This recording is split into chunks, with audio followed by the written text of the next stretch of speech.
Hey guys, just Bruce here and welcome back to another DC1 video.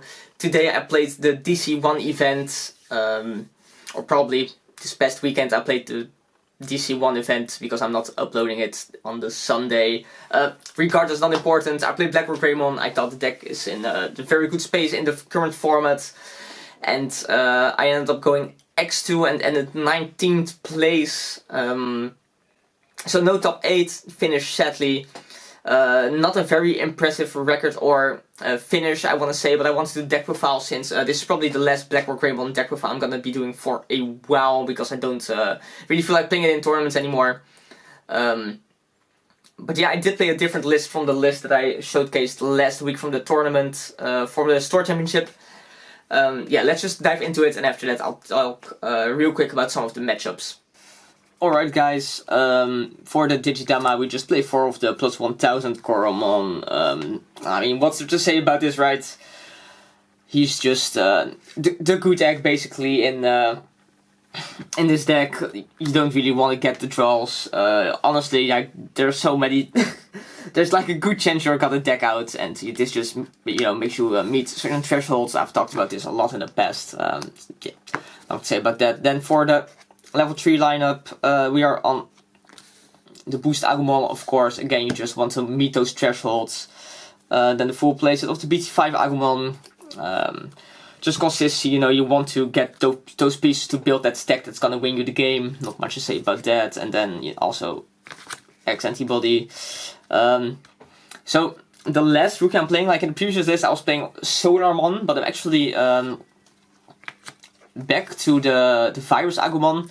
The thing is, I really felt like I wasn't losing to stuff my opponent did most of the times, but I was just losing on not seeing the pieces I wanted, so I just want to play more cards to help me get, you know, get to those pieces, and I figured like this Agumon would be perfect for it, because, you know, it adds 2, potentially, which is really good. I only added like a Metal Greymon and a Blackwargreymon once in this tournament, but it is what it is. I still think this is really good and probably better than Solarmon. Again, I just didn't feel like I was really losing to stuff my opponent did. So I think this Agumon was nice, and you know, this also makes the X antibody Agumon better because you know, you can evolve it over the Black Agumon, and then you can potentially evolve into the Greymon X or the other Greymon I'm playing, which can't evolve over black cards. So that makes this card even better than it already is. 14 rookies, we want that consistency because this turn was without the mulligan rule, so yeah, and I think I bricked like twice, so it was fine, I want to say.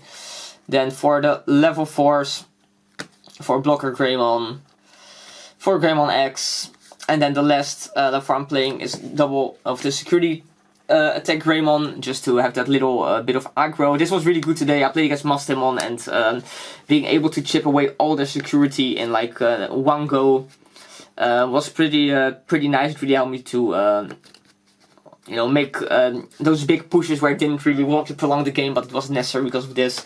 I played Deltamon in the last list, but I already said in that deck profile that the card was very lackluster, and you know, just being able to add this with the search effects is it's definitely very, very nice.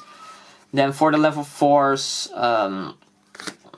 just, you know, this is the best level 5 in the game, pretty much. Then double X and double Megadramon. Megadramon kind of underperformed, I want to say.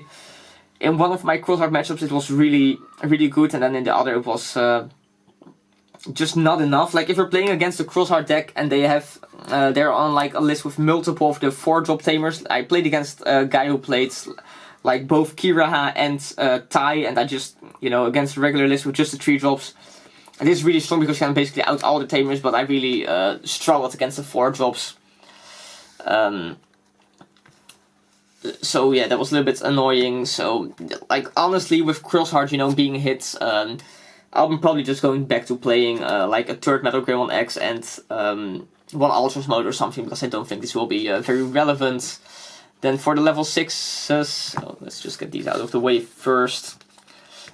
Still the full playset of the Blackwargreymon, you know, with the tamer format. This is just the best card.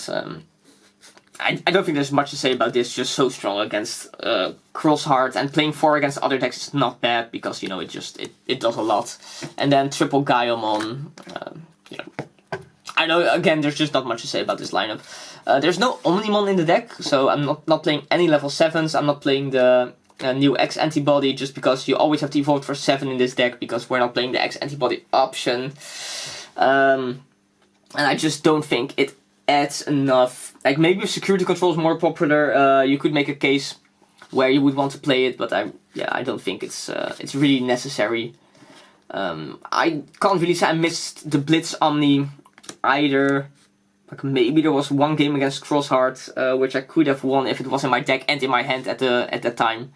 But I don't know, I just wanted to play more consistency cards, because again, no mulligan, and I felt like you can close out games without the Omnimon anyway, right? Because you're boosting for a lot of damage, especially since I'm playing the security attack plus Greymon now. Yeah, and then Tamers, Double Hero, Triple Cool Boy, nothing changed about that. I really wish I could play 4 of this, but there's just little space, and like, sure, in one way it's a consistency card where you can get one of each level basically with this card, but you have to get lucky, of course. It does help you to, you know, actually play the game. Because like if you have X2 Hero and Cool Boy, you basically have 4 memory to start your turn with, right? Which is can definitely come up. But you also don't want to have too many Tamers in play, because Def X is super popular this form for obvious reasons. And then for the options, just 4 memory boost, nothing to complain about there, and double of the win rate 60%. This card's still just the best card. I don't know what to tell you. It's just it's so good. Basically, every time you're gonna combo is a big word, but every time you use this card to go right into level 5 and to level 6 in the same turn without passing turn, you're basically winning that game. So yeah, that is the last Blackwargreymon deck profile for now. Alright guys, that was the deck list. Hope you enjoyed that. I think the deck, it was good. Basically one of the matches I lost, I don't think I could have won, and then the other one was definitely just to a misplay of my own because of just not knowing the format good enough yet. But yeah, quick rundown of the matchups. Round 1 I played against Minerva, Loop, the purple combo deck, which I think is like super cool deck. But it has a pretty bad matchup against this deck, so I won that 1-2-0. Then, in the round after that, there were some issues and I got a game loss. Basically because of my internet, so I started off 0-1 basically, and I played against Mastemon, and then I did the reverse sweep and won the match anyway, which was nice. The matchup is hard because, as you saw, I'm not playing Congo. So I really had to grind it out, but Megatron actually put in some work against Mako, the Tamer, so that was nice.